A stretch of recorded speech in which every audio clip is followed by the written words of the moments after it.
मुजफ्फरनगर में चरथावल थाना क्षेत्र के अंतर्गत ग्राम बधाई कला में पश्चिमी उत्तर प्रदेश के युवाओं में कौशल विकास को बढ़ावा देने के लिए मुजफ्फरनगर के राजकीय औद्योगिक प्रशिक्षण संस्थान बधाई कला के प्रांगण में एक भव्य कार्यक्रम का आयोजन किया गया, जिसमें बतौर मुख्य अतिथि केंद्रीय कौशल विकास और उद्यमिता मंत्री जयंत चौधरी ने शिरकत की। इस दौरान जयंत चौधरी के द्वारा पश्चिमी उत्तर प्रदेश के युवाओं को कई बड़ी सौगात दी गई। सर्वप्रथम राजकीय ITI बधाई कला का शुभारंभ जयंत चौधरी ने किया, साथ ही अजीत सिंह मेमोरियल अत्याधुनिक पुस्तकालय का भी उद्घाटन किया गया। इतना ही नहीं, इस संस्थान में भारत रत्न चौधरी चरण सिंह के नाम पर एक अंतर्राष्ट्रीय प्लेसमेंट सेंटर की भी शुरुआत की गई। इसके अलावा राज्य में युवाओं को कौशल के महत्व और जागरूकता बढ़ाने के लिए कौशल रथ की भी शुरुआत की गई। कौशल रथ प्रदेश के युवाओं को कौशल के लिए जागरूक करेगा, जिससे युवा खुद को कौशल से जोड़कर रोजगार प्राप्त कर सकेंगे। संस्थान और उसके आसपास को हरा भरा रखने के लिए 5000 पेड़ों का रोपण भी करवाया जा रहा है। काम से जुड़े हुए लोग हैं जो खेती से ही गुजारिश लोग करते थे,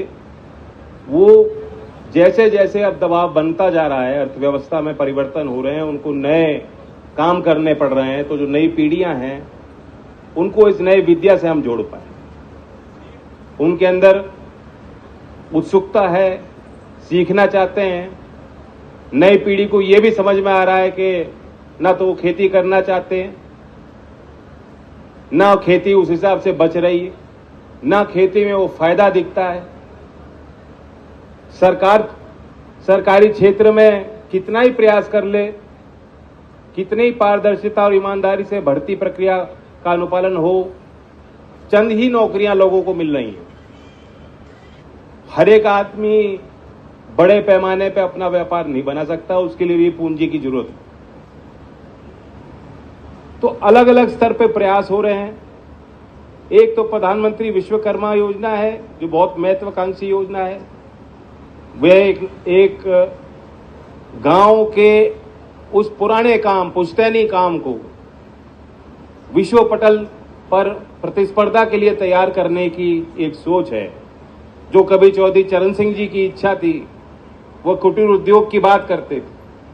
आज एक उद्यम की तरह गांव के कुम्हार, सुनार, जो वो काम पुराने लोहार, जो मिस्त्री का काम है, राजमिस्त्री, नाई, ये हर गांव में लोग मिल जाएंगे जो काम कर रहे हैं।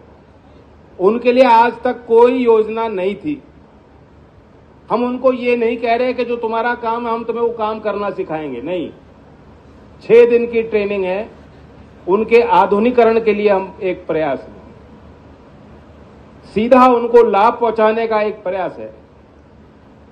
ग्लोबल मंडी की क्या आवश्यकताएं हैं, ई कॉमर्स में अगर उनको अपने उत्पाद को पहुंचाना है, जो कॉमर्स मंत्रालय ने उनके लिए पोर्टल बनाया है, जेम पोर्टल जो बनाया है, कैसे एक गांव में व्यक्ति जो हाथ से कारीगरी कर रहा है वो अपनी चीज को वहां तक पहुंचा सकता है, कैसे उसकी किस एंगल से तस्वीर खींचनी है, कैसे उसका प्रोडक्ट पोर्टफोलियो बनाना है, किस दाम पे वो चीज बिक सकती है, ये सारी शिक्षाएं भी उनको दी जाएंगी। और भारत सरकार जो हमारा MSME मंत्रालय है, वह उनको उद्यम पोर्टल पर उनका पंजीकरण कराएगा, जो हमारे विश्वकर्मा बनेंगे। तो एक ये प्रयास है। दूसरा ये ITI जो सीधा हमारे प्रशिक्षण कौशल के क्षेत्र में उसको उद्योग से जोड़ने का एक प्रयास था। काफी समय से ये संस्थाएं चल रही हैं विभिन्न प्रदेशों में। देश में 15,500 ऐसी संस्थाएं हैं।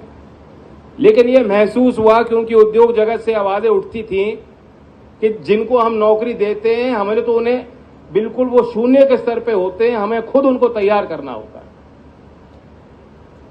जब इस तरह की बातें आई तो राज्य सरकारों को भी एहसास हुआ, केंद्र सरकार को भी एहसास हुआ कि अब इनको दोबारा नए सिरे से इनको देखने की जरूरत, इन्हें पुनर्जीवित करने की जरूरत, इन्हें शायद कुछ और अतिरिक्त संसाधन देने की जरूरत है। नए करिकुलम को तैयार किया जाए, नए कोर्सेज को तैयार किया जाए, नए स्किल्स को टारगेट किया जाए, जो आज के समय के इंडस्ट्री 4.0 की आवश्यकता है। क्योंकि अब कोई काम आइसोलेशन में नहीं है। अगर आप कोई चीज बना रहे हो तो वो चीज फ्रांस में भी बिकनी चाहिए।